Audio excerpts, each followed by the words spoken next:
Welcome to Renaissance Coliseum on the campus of Bradley University here in Peoria, Illinois. To the left of me, my two colleagues, Brock Stotler and Cameron Irwin. Gentlemen, we've had a few games now of Bradley basketball behind us. Let's go ahead and recap those really quick with you, Brock.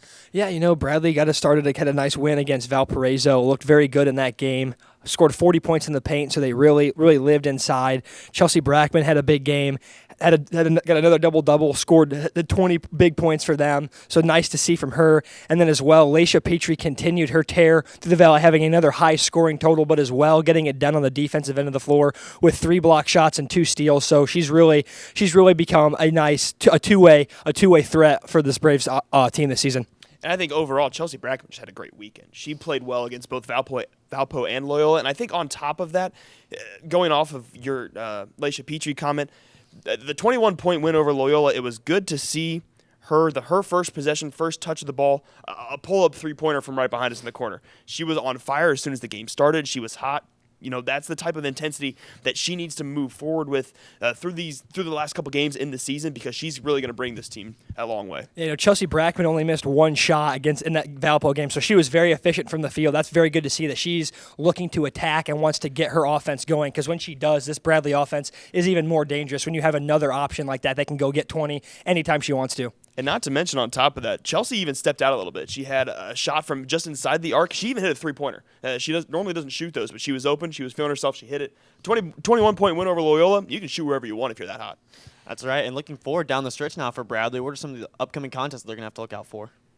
I think we've mentioned it last pregame show that the game against Missouri State is going to be huge. I think everyone knows that, but this weekend especially is going to be a big one for the Braves. Drake, who's 10-3 in the conference right now, Bradley beat them by 1 earlier in the season, and UNI, another team that's sort of like Illinois State. I know we mentioned them last week as well. A team that can creep up on you, especially towards the end of the conference play. They have shooters, and I think Bradley can't take this weekend for granted at all. No, I'm agreeing with Cam on this one. Drake and UNI are nothing to slouch at. Like as he mentioned, Bradley did have that win against Drake, but it was on their home floor. So it's going to be interesting to see how they handle Drake and all that scoring on the road. And then UNI is a team that you can't fall asleep on either, because Carly Rucker can get hot, Megan Moss can get it going, and they can make things very tough for Bradley. So I think they need to just remain focused this weekend, take it one game at a time, and just because this is a very, very big weekend for them. And looking forward ahead now to our picks. Well, speaking of the Iowa schools, we got 2 of the picks right off the bat, Illinois State and UNI. Brock, you want to lead us into that one? I've got Illinois State winning this one on the road, which is never tough to do in the Valley, but I think they're at a point in their season now at 6-6 where they really can't afford to really lose that many more conference games with seeding coming up. So and with Northern Iowa being a game ahead of them half a game ahead of them in the standings, this is a very big game for them. I think that look for Lexi Wallen and TT Maggia to really put the team on their back in this game and get them across the finish line and get them a win.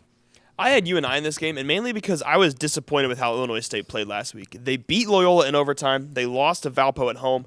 I mean, those are 2 teams that if you're Illinois State, those middle-of-the-pack teams where Illinois State currently sits, those are 2 teams that you need to beat in order to sort of get over the hump. I was disappointed with how they took care of those 2 teams on their home floor. They really didn't even take care of Valpo in that loss. I think that they won't be able to get it done on the road. I think UNI will defend the home court, and this will be a big win for them. Yeah, and I also picked UNI in this game. Like you said, they're coming off of some pretty, lackluster performances in recent contests, and I just don't think that Illinois State can really dig themselves out of this one, especially with the 2 games they have coming up. Looking forward to our next game. Also features the Redbirds. It'll be Illinois State and Drake, the second of the 2 Iowa schools. Brock, will you lead us into that one? Yeah, I have Drake winning this one too. It's their senior day, so this is the last time that Becca Hittner and Sarah Ryan are going to play on the home floor at Drake. So I don't see them losing this game. I think that look for those 2 to come out and put on a show. And what's their last game? So congratulations to those 2, as they've really led to a lot of success of this program over the last couple of years. So it's going to be good for those 2 to get recognized and finish out their home floor with a win. As it sort of is with the Valley, I mean, teams defend their home court really well, and I think Drake is one of the best at doing that. I think this will be an easy win for them, as you said, especially on senior day, especially for Illinois State. If they end up losing to UNI, that's sort of tough then to go and play Drake, who is much better than UNI in the Valley. I see the Bulldogs coming away with this one. As a homegrown Iowa kid, I'm also going to stick with the Bulldogs. They got 2 of the best players in the Valley on their roster. It's hard to argue. Senior night at home, a lot of emotions. I feel like Drake's really going to run away with this one. And finally, to our last pick, and we have Loyola and Valparaiso. Brock, once again with you. I took the Ramblers in this one, the battle of 6 and 7 teams. I think it really comes down to both teams struggle to score the ball consistently, but what puts Loyola over the edge in this game, I think, is on the defensive end of the floor. They're the third best scoring defense in the Valley, so they really do make it tough for teams to score on them. And then as well, Valparaiso is one of the worst rebounding teams in the Valley this season. So with people like Abby O'Connor and Alexis Meyer on the team, it's going to look for those two to have a very big weekend on the glass and get Loyola this win. I have Loyola too, and especially I picked Loyola because of their performance here. Both Valparaiso and Loyola played here last weekend, of course, both losing to Bradley. But defensively, Valparaiso just did not look strong. There was one point, I'll be honest, I was looking down. I looked up at the score, and Bradley already had 90 points. And that was in a span of a couple minutes. They went from 70 to 90. I think that Valparaiso defensively is just not as strong as we think they are, and I think it comes from their lack of rebounding. I see Loyola taking care of this one. Yeah, rebounding's the backbone of any good defense, and Valparaiso right now just doesn't have the rebounding numbers essentially to get it done.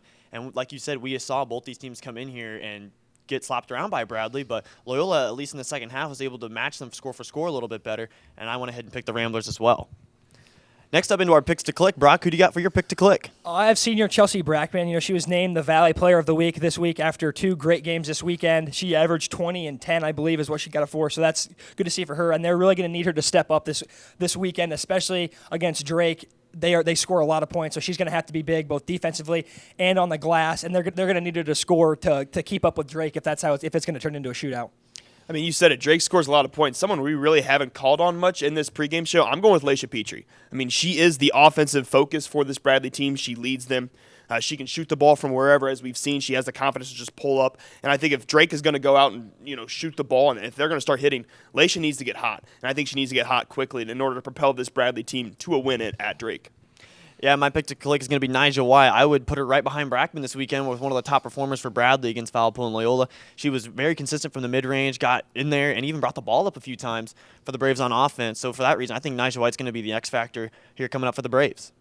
And now we're going to go ahead and move into our final thoughts of the show. So, Brock, what do you got? Yeah, I was looking today at the Joe Lenardi bracketology for the women's basketball, and just to see where the Valley teams were at. And currently, there are 3. The Valley does currently have 3 teams projected to pick up seeds in the tournament, which is nice. I think Bradley has an 11 seed, so that's nice to see there. So that'll be interesting to see how that kind of moves forward because those teams do still have games left to play against each other. So it's going to be interesting to see how the seeding in the tournament plays out, and if we can still keep 3 teams in the field.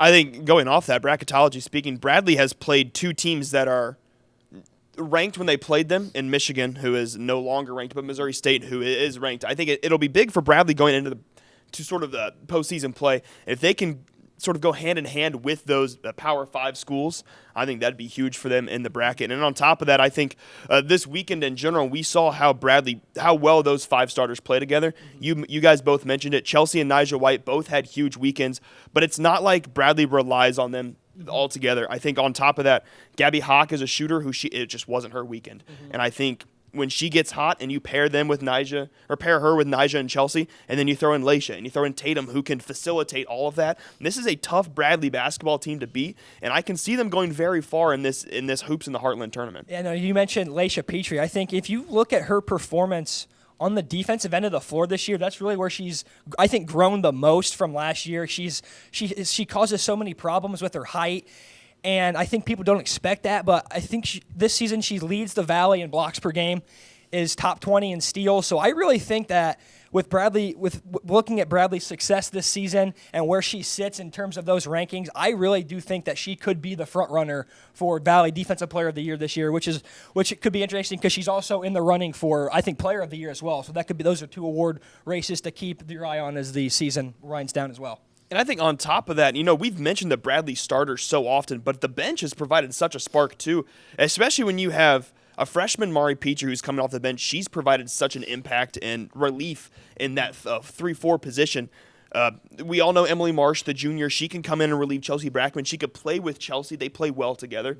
And I think on top of that, Ryan Wilkins, the senior point guard, who comes in, adds some relief for both Gabby and Tatum, when she's in the game. I think that the bench, though it's not as deep as we thought it would be, I think that they provide such a spark for these starters. That quick little 1 or 2 minute rest really gets this offense going. All very good points, and we'll see how it all folds out this weekend and eventually folding into, like you said, Hoops in the Heartland. Thanks for tuning in. This has been the Braves Vision Women's Basketball Pregame Show.